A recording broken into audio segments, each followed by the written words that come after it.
Hello everyone, welcome back to Mukul Maurya world blog. My self Kalyani Mahesh. ఎంతో అందంగా ఉండే డైనింగ్ టేబుల్స్ కొనుక్కుంటాం, బట్ వాటిని పిచ్చి పిచ్చి క్లాత్స్తో కవర్ చేసేస్తూ ఉంటాం. ఇంకా వుడ్ అందం ఏం కనబడుతుంది? సో ఫస్ట్ నేనైతే పాత క్లాత్ తీసేసి టేబుల్ మొత్తం క్లీన్గా తుడిచేసుకున్నాను అనమాట. తుడుచుకున్న తర్వాత నేను ఫ్లిప్కార్ట్లో ఆర్డర్ చేసిన ట్రాన్స్పరెంట్ కవర్ అయితే వేసేస్తున్నాను. ఆ ట్రాన్స్పరెంట్ కవర్ కూడా కింద పెట్టి మడత పెట్టారా అనిపించింది. అంటే దుమ్ముగా ఉందన్నమాట, వైట్ పౌడర్లా అనిపించింది. సో దాన్ని కూడా నేను నీట్గా తుడిచేసుకున్నాను అనమాట. తుడిచేసి ఇంకా టేబుల్ మీద అయితే వేసేసాను. లుక్ అయితే మారిపోయింది.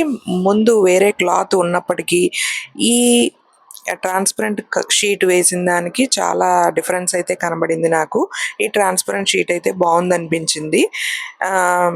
మడతలుగా కనిపించింది, కానీ వేసిన తర్వాత బాగానే ఉందన్నమాట. సో వీడియోలో ఇలా కనబడుతుంది కానీ బయట మామూలుగానే ఉంది. సో నాకైతే నచ్చింది. మీరు కూడా క్లాత్ యూస్ చేస్తారా లేదా ఇలాగ ట్రాన్స్పరెంట్ షీట్ యూస్ చేస్తారా? కమెంట్ చేసేయండి.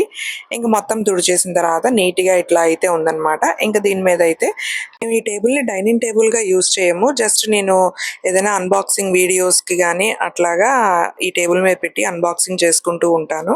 ఇంకా కృష్ణుడిని, నెమల్ని, నా రింగ్ లైట్ని, అట్లాగే రివ్యూస్కి వచ్చిన ప్రోడక్ట్స్ని ఈ టేబుల్ మీద అయితే ప్లేస్ చేసేసాను అనమాట. సో లుక్ ఎలా ఉంది అనేది మీరే కమెంట్ చేసేయండి. Thanks for watching.